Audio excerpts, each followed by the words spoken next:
नमस्कार, मैं चंदन कुमार और आप देख रहे हैं अपना पसंदीदा चैनल अंगवानी। देश भर के तमाम कर्मचारियों को राम राम है, नमस्कार है, जय हिंद है। साथियों, इस वीडियो में हम बात करेंगे एक बुरी खबर की जो कि आपके लिए है।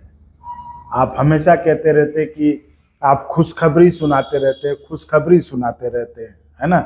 आपको लगता था कि हम कुछ जो है सरकार के लिए आपको खुशखबरी सुनाते हैं, गलत खबर आपको जो है गलत बताते हैं। हालांकि आज तक कोई खबर गलत नहीं हुई, ये भी अंगवानी का रिकॉर्ड है। जो भी हमने आपको बताया वो सरकारी ऑर्डर के आधार पर बताया, जो कागज मिले, जो सरकारी लेटर थे उसके आधार पर बताया, इसलिए कहीं कोई गलत होने का सवाल नहीं उठा और हम हमेशा सही साबित होते हुए, और यही एक क्रेडिबिलिटी, यही एक विश्वसनीयता जो है अंगवानी ने मतलब इस समय में बनाया, जिसके कारण कि आज आपका हमें प्यार भी मिलता। तो जैसा कि हम शुरू से कहते रहे कि हम हमेशा से कर्मचारियों के लिए सोचते हैं, कर्मचारियों के हित की बात करते हैं, कर्मचारियों के लिए जो फायदे की बात हो, फायदे की खबर हो, वो हम खोज के लाते हैं, वो बताए। और अगर कोई कुछ खबर गलत है, अगर कोई कुछ खबर जिसके कर्मचारियों को जो है नुकसान हो सकता है, वो खबर भी हम बताते हैं ताकि कर्मचारी समय पर जो है आगाह रह सके। तो ये हमारा काम है, तो उस काम को हम पूरी ईमानदारी से उसको निभाते हैं। तो साथियों, ये कह रहा मैंने आपको कि तमाम खुशखबरी वाली खबरों के बाद जो है ये खबर जो है एक अच्छी खबर नहीं है आपके लिए, बिल्कुल, क्योंकि ये खबर 8वें वेतन आयोग से ही जुड़ी हुई है। तो जहां एक तरफ आप देख ही रहे हैं कि 8वें वेतन आयोग को लेकर अभी तक ना तो टर्म्स ऑफ रेफरेंस आया है, ना तो आयोग के कौन चेयरमैन होंगे, कौन मेंबर होंगे, कुछ भी अभी तक ऐलान नहीं हुआ है। आपको हमने पिछले वीडियो में बताया था कि ये कैसे जो है 7वें वेतन आयोग के भी रिकॉर्ड को तोड़ चुका है। 8वें वेतन आयोग में जिस तरह से मतलब जब उसका घोषणा हुआ कि आयोग का गठन होगा, उसके बाद से लेकर जितना समय 7वें वेतन आयोग में लिया गया, तो मतलब जिस दिन ऐलान हुआ और उससे आपको जो है लेकर चेयरमैन, मेंबर और टर्म्स ऑफ रेफरेंस जारी होने तक, मतलब जो फॉर्मली गठन होता है, इसमें ऐलान के बाद फॉर्मली गठन का जो समय था उसको भी पास कर दिया है इस 8वें वेतन आयोग ने। अब मैंने आपको पिछले वीडियो में बताया था कि क्या जिस तरह से 7वें वेतन आयोग का रिकॉर्ड तोड़ा है इस 8वें वेतन आयोग ने इस मामले में, मतलब इंतजार में, तो क्या जिस तरह से 7वें आयोग वेतन आयोग ने एक रिकॉर्ड बनाया था कि सबसे पहले आज तक जितने भी वेतन आए हो उसमें सबसे जल्दी रिपोर्ट उन्होंने, तो क्या ये वो रिकॉर्ड तोड़ेगा? तो ये एक ये था कि कहीं ऐसा हो, लेकिन मतलब आप समझ ही सकते हैं उस पर मैं क्या बोलूं। तो वो मामला था। तो चलिए हम चर्चा करते हैं आखिर वो कौन सी मतलब बुरी खबर है, मतलब आप कह लीजिए कि जो खबर ठीक नहीं है 8वें वेतन आयोग को लेकर, वो हम आपको बता रहे हैं। एक तो देखिए, चेयरमैन का ऐलान नहीं होना, मेंबर्स का ऐलान नहीं होना, चलिए वो तो पता नहीं मतलब क्या कारण उसमें सरकार क्यों नहीं की। लेकिन जो 8वें वेतन आयोग को लेकर जो अंडर सेक्रेटरी के पोस्ट थे उसको तीन बार बढ़ा दिया गया, एक्सटेंशन मिला। ये आपको बताओ, ये वही पोस्ट है जिसके आधार पर आपके कुछ कर्मचारी नेताओं ने हवा बना दिया था कि 200 दिन में रिपोर्ट आ जाएगा। अब तो रिपोर्ट आ गया जी। अब ये 5 अफसर आएंगे और पूरा एकदम हवाई जहाज की स्पीड से काम करेंगे और रिपोर्ट आपके घर में हो जाएगा, दिसंबर तक हो जाएगा और 1 जनवरी 2026 से आपको 8वां वेतन आयोग मिलना शुरू हो जाएगा। आपको याद होगा कि ये जो नेता लोग थे जो इस तरह का आपको पहाड़ा समझाए थे कि 200 दिन का हिसाब समझाए थे ना, उन्होंने पूरा कमेटी का कौन अध्यक्ष होगा वो 7वें वेतन आयोग का जो सोशल मीडिया पे वायरल था उसी को बता दिया। तो ये हालत था। तो ठीक है, तो देखिए वो जो 5 पोस्ट थे उसको लेकर जो है तीसरी बार एक्सटेंशन मिला है।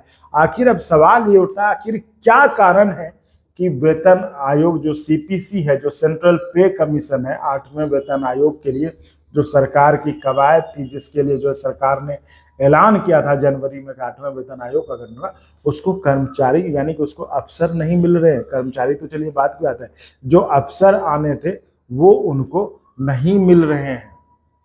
अब देखिए, ये मतलब मैं बता रहा हूँ कि ये तीसरी बार जो है ये डेट बढ़ाया गया है। अब जो ये डेडलाइन जो है पहले 30 जून तक बढ़ा दिया गया था। ठीक है, ये डेडलाइन जो था कि आप डिप्यूटेशन पे जो आ सकते हैं अंडर सेक्रेटरी लेवल के जो अधिकारी हैं, वो जो है पहले 30 जून तक था। अब जो है इसको 31 जुलाई तक बढ़ा दिया गया। तो यही सवाल है कि आखिर ऐसा क्यों हो रहा है, आखिर क्यों बढ़ाना पड़ रहा है? क्या यहाँ लोग नहीं आना चाह रहे हैं, या सरकार अपने मन मुताबिक अफसरों को लाना चाह रही जिसमें कि वो नहीं आ रहे? लेकिन क्या कर, आखिर कुछ तो होगा ना। तो ये जो चर्चा है, जो ये बताया जा रहा है कि ये जो है शायद कि लोग नहीं मिल रहे हैं, लोग आना नहीं चाह रहे हैं, लोगों ने मतलब इस पे अपना जो अप्लाई नहीं किया, और जिसके कारण की जो है इसको इस पोस्ट के लिए जो अप्लाई करने वाले हैं उसको जो है डेट बढ़ा दिया गया है कि ये अब 31 जुलाई। और मैं आपको पहले बता चुका कि ये 3 बार बढ़ाया गया था, और अब जो है अब इसको जो है 31 जुलाई तक ये डेट बढ़ा दिया गया। DOPT जो ऑर्डर निकला था सरकार की तरफ से 8वें वेतन आयोग में, इसमें यह था कि अंडर सेक्रेटरी के 4 पोस्ट के 4 अधिकारी जो है 8 CPC में आने थे। ये लेवल 11 के अधिकारी होते हैं और ये डेप्यूटेशन पे आने थे। और जो एक स्कीम होती है central staffing scheme under department of expenditure, जो फाइनेंस का, देखिए फाइनेंस में 2-3 होते हैं। तो मेजर जो है डिपार्टमेंट ऑफ एक्सपेंडिचर, कर्मचारियों से जुड़े हुए जितने भी भत्ते जितने भी ऐलान होते हैं वो सारे डिपार्टमेंट ऑफ एक्सपेंडिचर में आते हैं। तो इस डिपार्टमेंट ऑफ एक्सपेंडिचर के अंदर जो है डेप्यूटेशन पे आने थे सेंट्रल स्टाफिंग स्कीम के तहत जो है 4 पोस्ट थे अंडर सेक्रेटरी को, जो कि लेवल 11 के, उनको आना था। तो वो जो है वह कह रहा हूँ कि ये 3-3 बार बढ़ गए, यानी कि अभी तक सरकार को जो एलिजिबल कहते हैं कि जो उस तरह के थे एलिजिबल कैंडिडेट्स थे वो नहीं मिले, इसलिए वो डेट बढ़ाए गए हैं।